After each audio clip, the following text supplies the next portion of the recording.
भेड़िए ने इंसानी खाल देखी। उसने गर्दन से घुसने की कोशिश की और खाल के अंग फैल गए और भेड़िए का बालों वाला मुंह इंसानी मुंह से बाहर निकल आया। आश्चर्यजनक यह था कि भेड़िए ने इंसानी खाल पहन लिया और वह उसे फिट थी।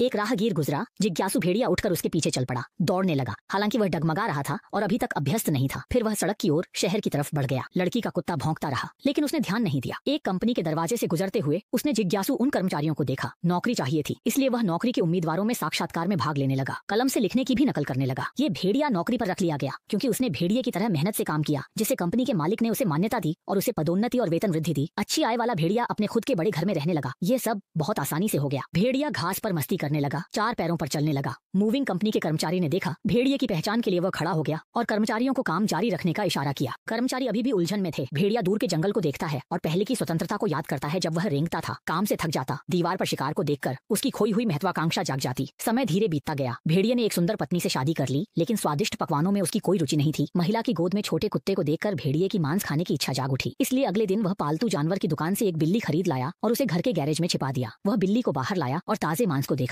जैसे ही वह खाने को तैयार था, उसकी बेटी ने गैरेज का दरवाजा खोल दिया। वह मेरे सामने है। वह अपनी बेटी के सामने भेड़िए की पहचान को उजागर नहीं कर सकता था। लंबे समय से दबाव में रहने के कारण वह बहुत परेशान था। दीवार पर लटके शिकार और मेज पर रखी स्टेपलर हमेशा उसकी इच्छा को उकसाते थे। उस रात टीवी में भेड़िया मांस खा रहा था और बेटी की गोद में ताजा भोजन था। उसने अपनी पत्नी से कहा, मैं अब अपनी इच्छा को और दबा नहीं सकता। लेकिन पत्नी को अपने पति का मतलब समझ में नहीं आया। भेड़िए की जंगली प्रवृत्ति नियंत्रण से बाहर थी। अगले दिन बैठक में भेड़िए को भ्रमित हुआ। दस्तावेजों में कच्चा मांस, स्लाइड में भेड़िए के खाने के दृश्य। अपने सहकर्मी की गर्दन को देख वह मेज पर कूद गया और सहकर्मी पर झपट पड़ा। लोग डर से स्तब्ध थे। भेड़िए ने आखिरकार नाक दिखा दी। तब सहकर्मियों को पता चला कि वह वास्तव में इंसानी खाल में छुपा भेड़िया है। भेड़िए का भीड़ ने पीछा कर पीटा। भेड़िया भागता रहा और डर गया। वह अपने घर में दौड़ा, लेकिन भेड़िए रूप देख उसकी पत्नी और बेटी डर गईं। उसने जोर इंसानी खाल उतार दी और अपनी असली शक्ल दिखाने की कोशिश की। परिवार की उम्मीद, लेकिन उसकी पत्नी उसे घर से बाहर निकालना चाहती थी। मजबूरन उसे घर से बाहर भागना पड़ा और इंसान लगातार उसका पीछा कर रहे थे। वह भागता रहा और एक समय जंगल पहुंच गया, घर लौटने की चाह में, लेकिन हैरान रह गया कि यह जगह अब इंसानों के घरों में बदल चुकी थी। भेड़िया सड़क पर खड़ा था और आती हुई कार ने उसे कुचल दिया। लोगों ने उसकी स्थिति को देखा और वहाँ से चले गए। दो सफाई कर्मी आए और भेड़िए के शव को प्लास्टिक बैग में डालकर कचरे की तरह नदी के किनारे फेंक दिया। एक पुरस्कार विजेता लघु फिल्म है जो एक भूखे भेड़िए की कहानी बताती है जिसने एक मानव की खाल पाई और उसमें घुसकर इंसान बन गया। यह मानव की खाल भेड़िया शहर में आया और इंसान के रूप में रहने लगा। उसकी भेड़िया प्रवृत्ति वही रही और अंततः वह पकड़ा गया। मानवता और भेड़िया प्रवृत्ति समान है। जब भेड़िया अपनी पहचान छुपा रहा था तब करियर और प्यार पाया, लेकिन जब उसका राज्य सबके सामने आया और गलती की तो वह वही बन गया जिसे सबने छोड़ दिया। उसकी मृत्यु पर भी कोई उसे नहीं समझा। समाज ने आलोचना की,